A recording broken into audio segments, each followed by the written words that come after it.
Pteranodon. Pteranodon is the pterosaur that absolutely everyone knows, and almost everyone mistakenly calls a pterodactyl, sporting a massive wingspan of up to 7 meters in adult males, and featuring that iconic blade-like crest jutting from the back of its skull. It was the undisputed ruler of the late Cretaceous skies over North America. It spent its days soaring over the western interior seaway, a vast, shallow ocean that split the continent in two, skimming the waves for fish. No teeth, no functional claws on its wings. It was a pure, long-distance glider, essentially a prehistoric albatross the size of a car. But it's the pteranodon's crest that truly fascinates paleontologists, not just for its radical shape, but for its variation. Large, prominent crests belonged strictly to the males, while females possessed tiny, rounded nubs. This stark sexual dimorphism points to one clear evolutionary purpose: mating displays. The crest was built to impress, recognize, and compete within the species. It wasn't about aerodynamics, it was high-stakes visual communication written in bone and keratin.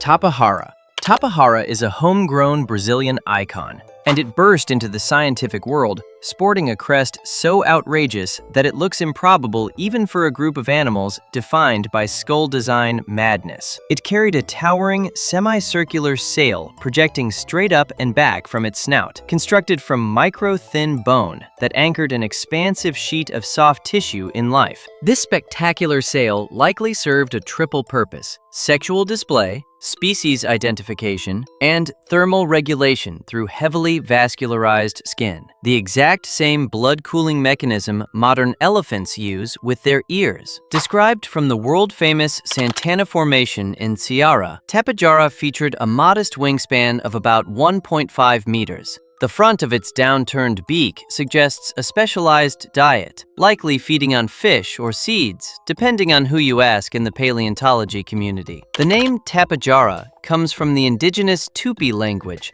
translating beautifully to the ancient being, a perfect tribute by paleontologist Alexander Kellner to the fossil's deep Brazilian roots. Quetzalcoatlus.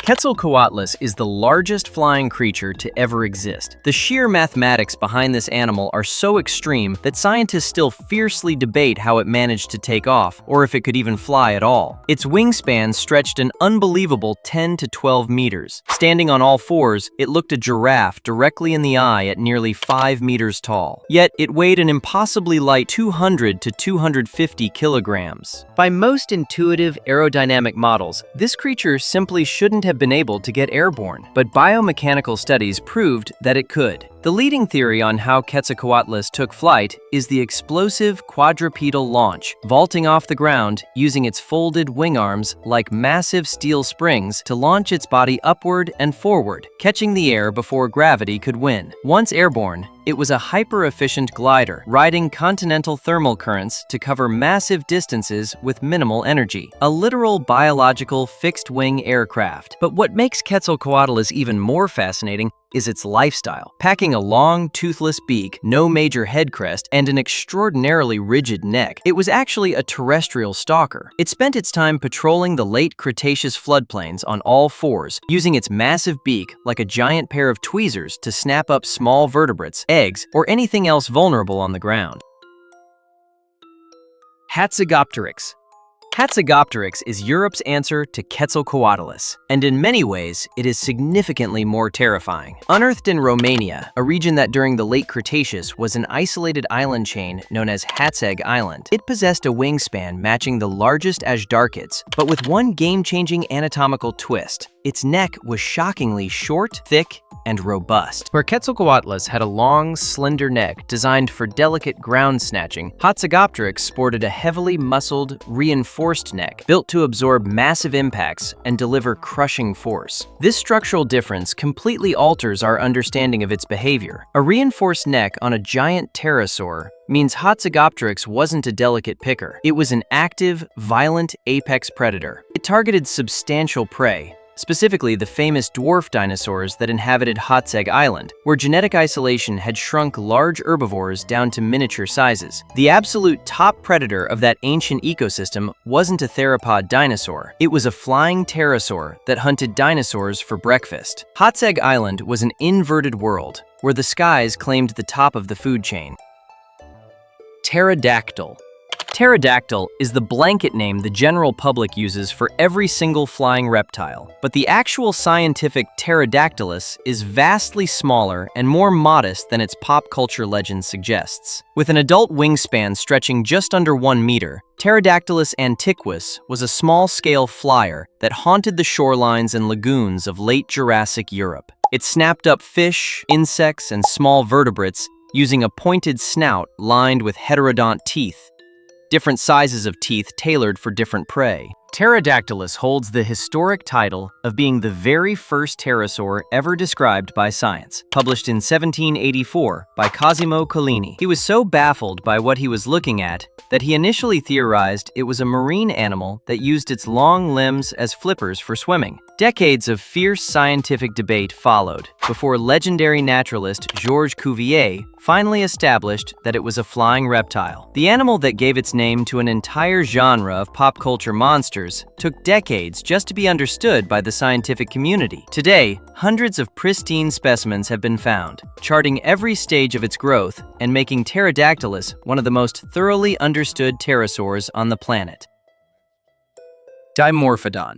Dimorphodon looks like an animal assembled out of mismatched spare parts, and it took paleontology quite a while to figure out how its bizarre anatomy actually functioned. It sported an oversized, deep skull that looked completely out of proportion with the rest of its body, packed with 2 entirely different sets of teeth, giving rise to its name, two-form tooth, a dental setup unparalleled in the pterosaur world. To round out the bizarre design, it possessed a long, rigid tail tipped with a diamond-shaped vein, robust hind legs built for climbing, and a wingspan of about 1.4 meters. Described in 1828 by Mary Anning, the legendary self-taught paleontologist who discovered the world's first ichthyosaurs and plesiosaurs along the British coast, Dimorphodon was one of the earliest early Jurassic pterosaurs to ever be analyzed in microscopic detail. Tropeognathus. Tropeognathus was the undisputed heavyweight champion of the early Cretaceous South American skies and one of the most highly specialized biological fishermen to ever evolve. Boasting a wingspan that could reach an imposing 8.5 meters, it was a giant for its time. The anatomy of its snout reveals a creature custom-built for skimming the ocean surface. It featured prominent, rounded, bony crests, keels, on the very tips of both its upper and lower jaws. This unique keeled jaw design was engineered to slice through the water like a boat hull during low-altitude flights, preventing the drag of the water from throwing the giant animal off balance. Also a Brazilian native from the Santana group, it shared the early Cretaceous skies with a dazzling array of flying reptiles in an aerial ecosystem that scientists are still mapping out today. Tupandactylus. Tupandactylus wields the most absurd head crest of any pterosaur ever discovered. And in a group of animals where bizarre skull geometry is the baseline, that is an incredible achievement. It featured a sharp, bony spike thrusting straight up from its snout, and another long rod anchoring backward from its skull. In terms of body-to-crest proportions, Tupandactylus carried a head structure that has zero parallel in any known vertebrate history. The function of this colossal biological billboard is, naturally, the subject of intense debate.